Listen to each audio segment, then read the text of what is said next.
منصور صاحب، کربلا پہنچنے سے قبل جب یزید کی فوجوں نے حضرت امام حسین علیہ السلام کو روکا تو آپ نے کیا مطالبات ان کے سامنے رکھے؟ جی بسم اللہ الرحمن الرحیم صاحب، یہ بہت عام سوال ہے اور اس سفر کا اگر کہیں تو ایک بنیادی تاریخی دستاویز ہے جو یہ بتاتی ہے کہ حضرت امام حسین رضی اللہ تعالیٰ عنہ صرف صلح چاہتے تھے۔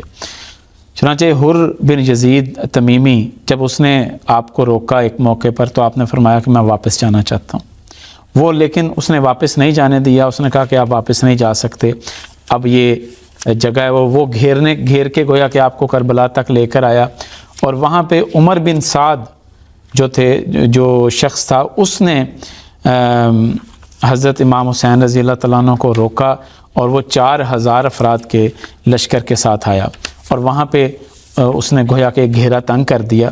پھر جب کربلا کے مقام پر پہنچ گئے تو حضرت امام حسین رضی اللہ تعالیٰ عنہ نے دونوں کے سامنے تجاویز رکھی۔ حضرت امام حسین رضی اللہ تعالیٰ عنہ نے فرمایا کہ دیکھیں، میں کسی صورت بھی جنگ نہیں چاہتا، میں کسی قسم کا فتنہ نہیں چاہتا، میں یہ چاہتا ہوں کہ صلح ہو اور کسی قسم کی کوئی فتنے والی بات نہ ہو۔ اور آپ نے فرمایا کہ میں 3 شرائط آپ کے سامنے پیش کرتا ہوں، 3 مطالبے رکھتا ہوں۔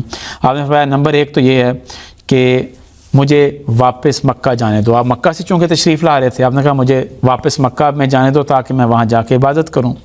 دوسرا مطالبہ یہ رکھا کہ اگر تمہیں یہ منظور نہیں ہے تو مجھے سرحد کی طرف جانے دو جہاں پہ کفار کے ساتھ لڑائی ہو رہی ہے، مسلمان بجائے اس کے کہ مسلمان سے لڑیں، کفار سے لڑائی ہو رہی ہے، میں وہاں جا کے جامع شہادت نوش کر لوں۔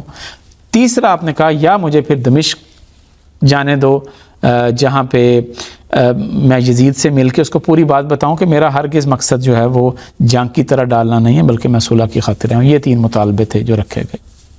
ذاکرہ منصور صاحب، یہ معاملے کو جو ہے ساری صورتحال اس کو کلیئر کرتا ہے، بڑی وضاحت سے یہ بات جو ہے بیان کرتا ہے۔